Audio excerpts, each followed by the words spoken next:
Madman. ये देखो, ये है मैड मैक्स की भूल भुलैया। एक बार वीर को इसमें फंसा के इसे एक्टिवेट कर दिया तो वीर कभी निकल नहीं पाएगा, क्योंकि बाहर जाने के सब रास्ते बंद हो जाएंगे। वीर तो क्या, मैं भी बाहर नहीं निकल पाऊंगा। You are genius, boss. Super duper genius. Timbuktu, कहाँ हो तुम? यहाँ आओ।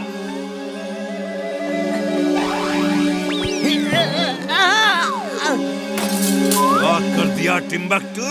भूल भुलैया एक्टिवेट हो गई है। हम बाहर कैसे जाएंगे?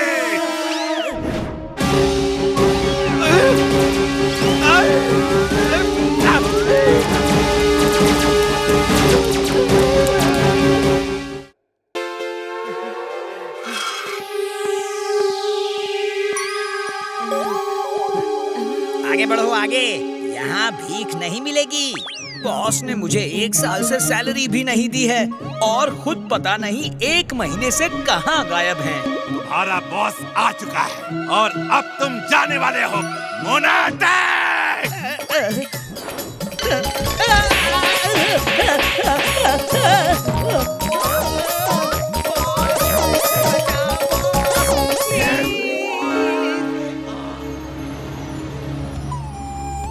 कोई मुझे सड़क पार करा दे प्लीज। मेरा डोंकी सेंस कह रहा है कि कुछ खतरा है। इमली, वापस आ जाओ।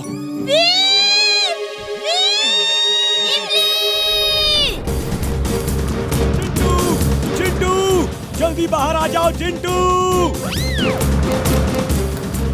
Robo boy suit on. Robo boy suit on.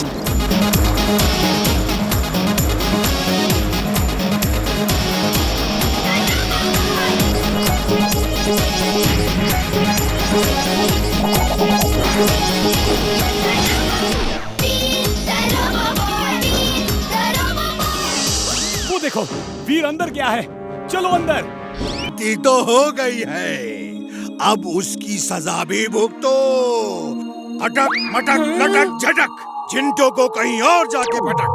वीर बचाओ वीर। जिन अंकल सॉरी, जिंटू से गलती हो गई। वो अभी ना समझ है, लेकिन वो दिल का बहुत अच्छा है। उसे वापस यहाँ बुला दीजिए प्लीज। अब वो कभी वापस नहीं आएगा। उसने मेरा अपमान किया है। लेकिन हमने तो आपका सम्मान ही किया है। हम तो इस लैम्प की तारीफ ही कर रहे थे। हाँ, ये बात तो ठीक है।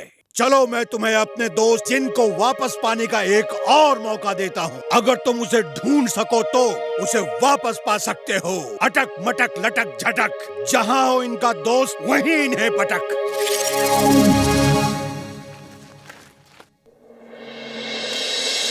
ये तो फुर्सतगंज ही है। इसका मतलब जिंटू को फुर्सतगंज में ही छुपा रखा है।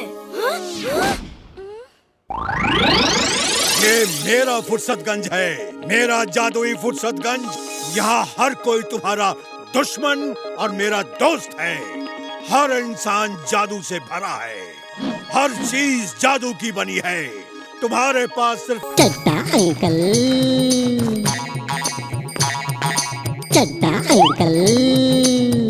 मिस्टर चड्डा, आप ये क्या कर रहे हैं? ओ दादाजी, आपको पता नहीं क्या? कोई कार थीफ आया है और 1 हफ्ते में 20 कार चोरी कर चुका है।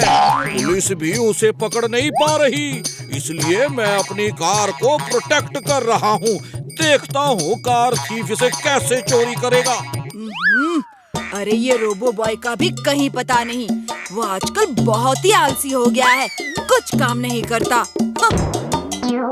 चिंता मत करो बंटी, रोबो बॉय उसे जरूर पकड़ लेगा।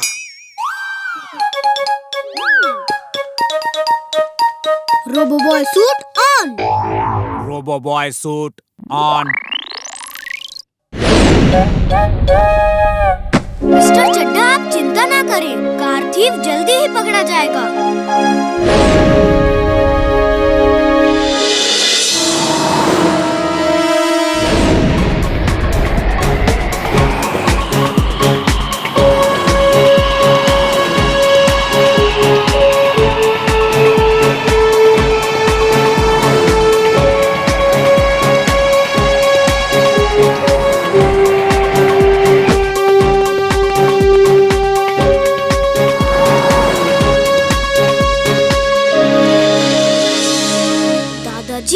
रात मैंने उसे बहुत ढूंढा पर वो दिखा ही नहीं। वो बहुत चालाक है। उसको पकड़ने के लिए तो दिमाग का इस्तेमाल करना होगा। उसे ट्रैप करना होगा। कार थीफ को पकड़ने के लिए मैं तुम्हें एक नई कार दूंगा। एक ऐसी स्पेशल कार जिसे देखकर कार थीफ चोरी करने की कोशिश करेगा और तुम्हारे जाल में फंस जाएगा। दादाजी, मैं अंदर था और कार थीफ बाहर से कार चोरी करके ले गया। ये रोबो बॉय का तो कुछ पता ही नहीं है। पुलिस भी कुछ नहीं कर रही। मिस्टर चड्ढा अपराधी कितना भी चालाक क्यों ना हो, वो एक ना एक दिन पकड़ा जरूर जाता है। मैं अपनी कार के बिना ऑफिस कैसे जाऊंगा? वीर, जिंटू को बुलाओ। वो मिस्टर चड्ढा की कार वापस ला देगा। जिंटू, मिस्टर चड्ढा की कार चोरी हो गई है। वो उन्हें वापस ला दो। वो बहुत दुखी है। अगड़म बगड़म आलम फालम इकड़म तिकड़म दम दमादम। मिस्टर चड्ढा की कार उनको मिल गई है। चड्ढा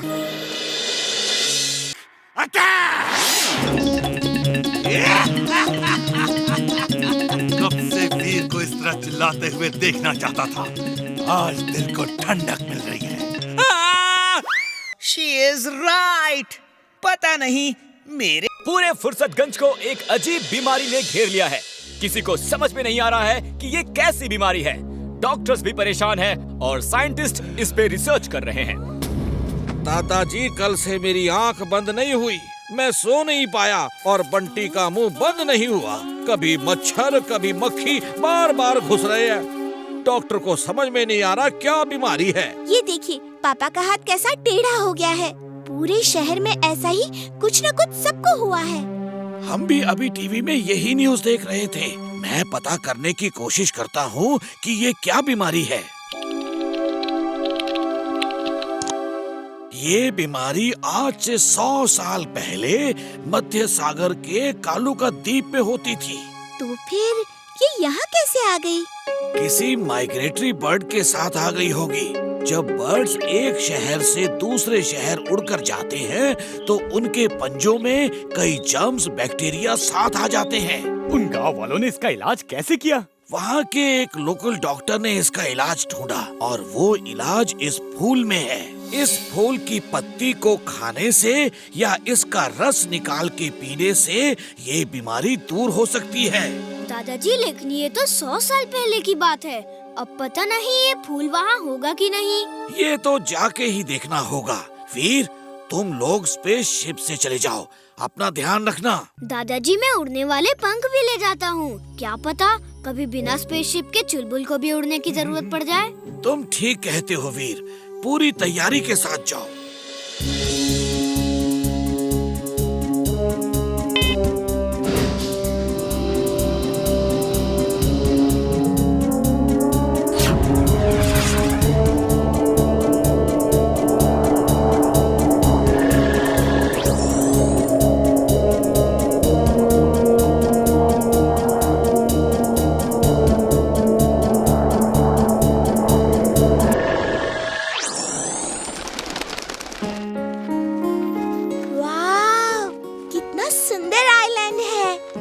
के पंछी भी कितने सुंदर हैं। सब सुंदर है। ये क्या हो रहा है? वीर, वो लोग आ गए, चलो भागो। रुको, पहले मैं बात करता हूँ। हो सकता है बात करने से वो दोस्त बन जाए। हम यहाँ दोस्ती करने आए हैं। हमें आपकी मदद चाहिए। हुला हुला तीरू भाला, हुला हुला तीरू भाला।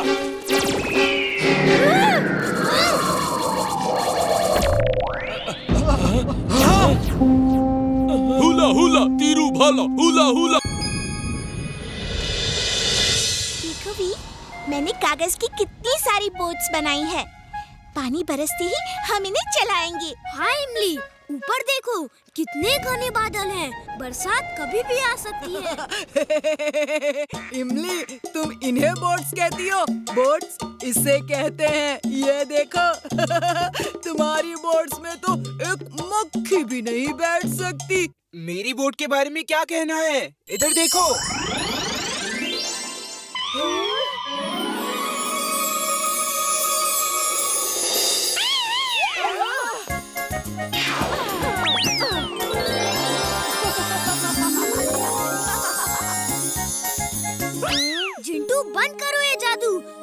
कितनी बार कहा है ऐसा जादू पब्लिक में ना करो। इसने इमली का मजाक क्यों उड़ाया? वो उसकी आदत है। सब कुछ नॉर्मल करो, जल्दी।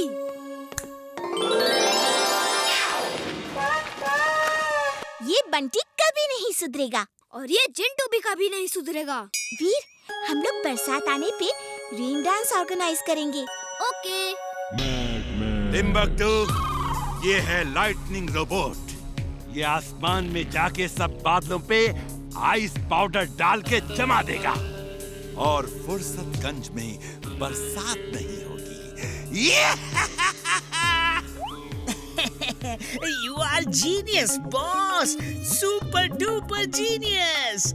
फुर्सतगंज के लोग पानी की एक एक बूंद के लिए तरसेंगे। फिर हम पानी के टैंकर को चला के उन्हें बहुत ज्यादा कीमतों में पानी बेचेंगे और करोड़पति हो जाएंगे। जिंदगी भर बेवकूफी की बातें करने की कसम खाई है क्या? मुझे पानी का बिजनेस नहीं करना।